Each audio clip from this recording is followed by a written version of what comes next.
Welcome to Spotlight. I'm Ryan Geertsma. And I'm Robin Basselin. Spotlight uses a special English method of broadcasting. It is easier for people to understand, no matter where in the world they live.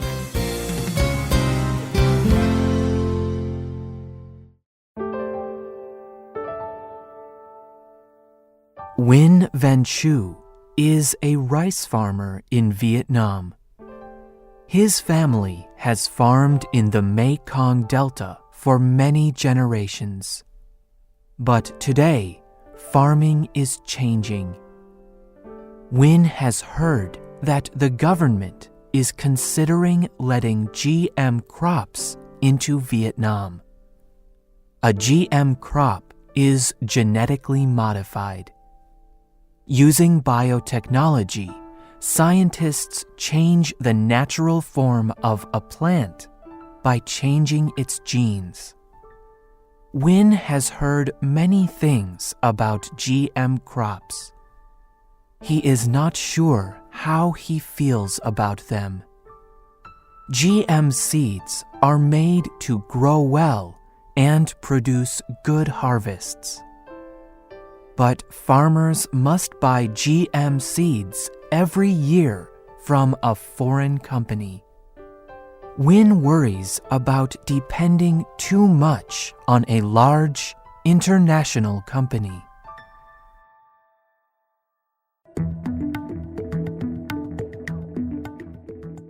Nguyen is not a real person, but he represents farmers around the world. Many farmers struggle with this same decision. Should they grow genetically modified crops or not? Richard Jefferson is a scientist who works with GM crops. He does not want farmers like Nguyen to have to worry. He believes biotechnology should help and not hurt local farmers. Today's spotlight is on Richard Jefferson. He is working to freely share the tools of crop biotechnology with the world.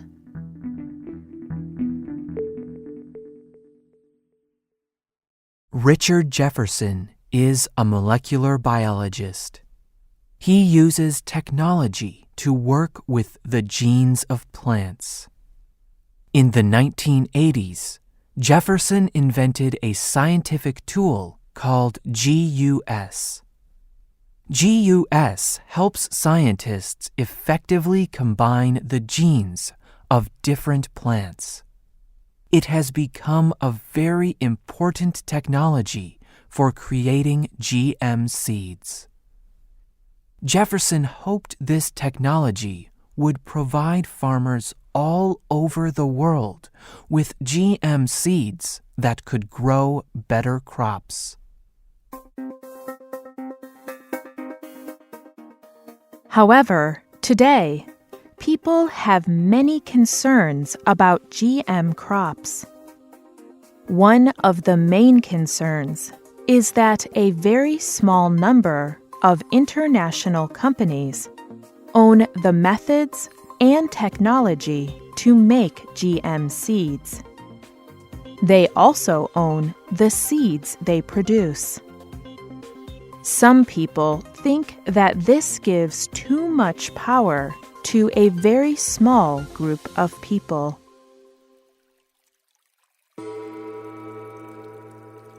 Traditionally, farmers like Nguyen save their own crop seeds from year to year. Using traditional farming methods, Nguyen can combine different seeds to make new kinds of crops. He uses his knowledge and the knowledge of other farmers. Together, they can create crops that grow especially well in the Mekong Delta.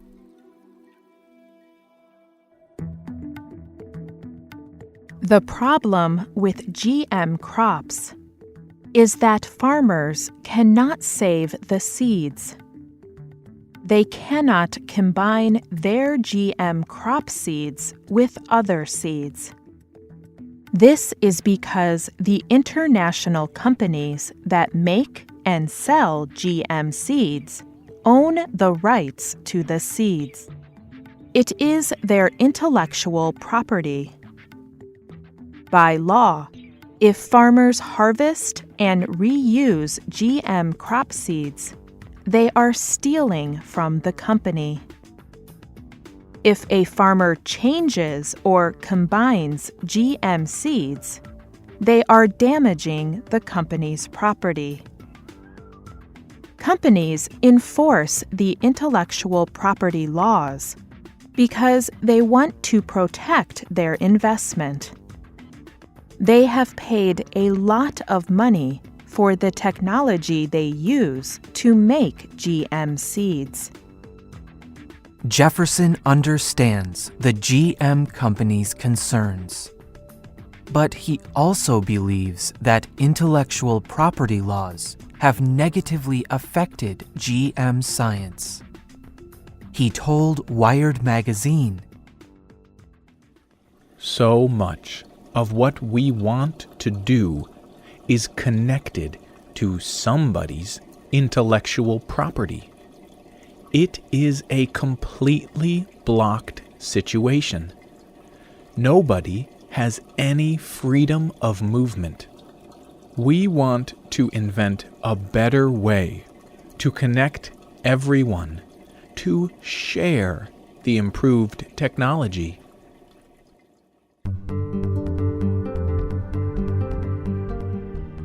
Another problem with GM science is that using GM technology costs a lot of money. A few large international companies can pay for this technology, but many smaller companies and scientific groups around the world cannot. This makes it difficult for smaller local groups to compete. For these reasons, Richard Jefferson decided to form a not-for-profit organization called Cambia. Cambia is based in Australia. It leads a project called BIOS, or Biological Open Source. This project openly shares basic biotechnology tools. Scientists from all over the world can use these tools to create GM seeds. And since the technology is free, more people are able to use it. Jefferson spoke to the ABC News organization about BIOS. He explained, Open source seems like something new, but it is not. For 4,000 years, all of human culture has been built on open source. Let's say we are developing a new kind of apple fruit. We can use someone else's interesting apple, like a Granny Smith or Pink Lady. We can combine it with our own apple to make a better apple. The seeds, the genes of the apple, are shared with everyone. Instead of being owned by international companies, what if everyone owned the tools for biotechnology?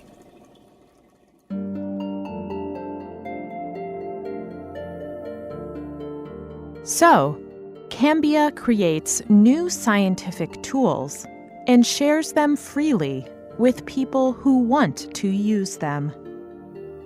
However, the people that use the tools have to sign a legal agreement with BIOS. They must promise to share any improvements with the rest of the BIOS community. That is, anyone else who has signed the legal agreement with BIOS. Through BIOS, Jefferson wants to create a community that shares and builds on each other's ideas. With BIOS, people do not have to worry about paying huge amounts of money just to experiment.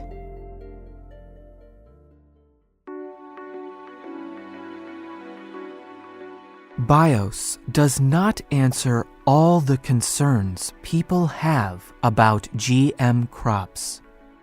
Many people wonder if GM crops are healthy for our body. Other people wonder if they are good for the earth. The debate about GM crops is complex. But GM crops are not going away.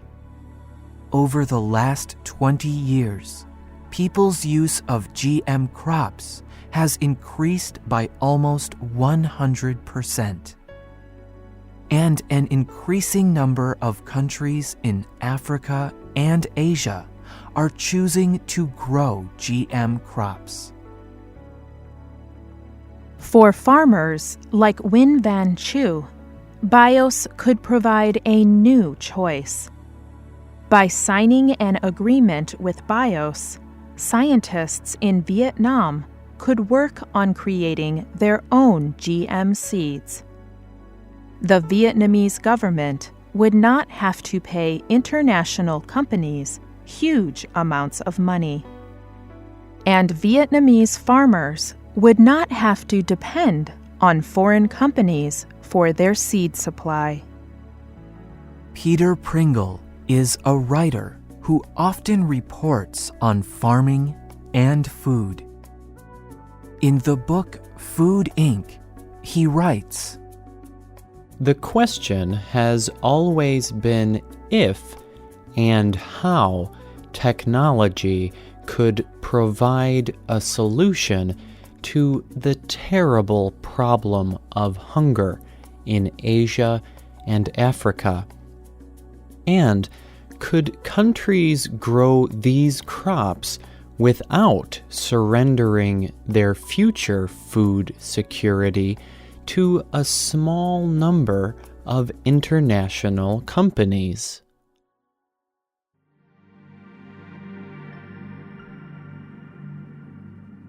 What do you think? Will developing countries be able to receive advantages from GM technology? Can organizations like BIOS help? If Richard Jefferson had his way, the answer would be yes. The writer of this program was Jennifer Hawkins.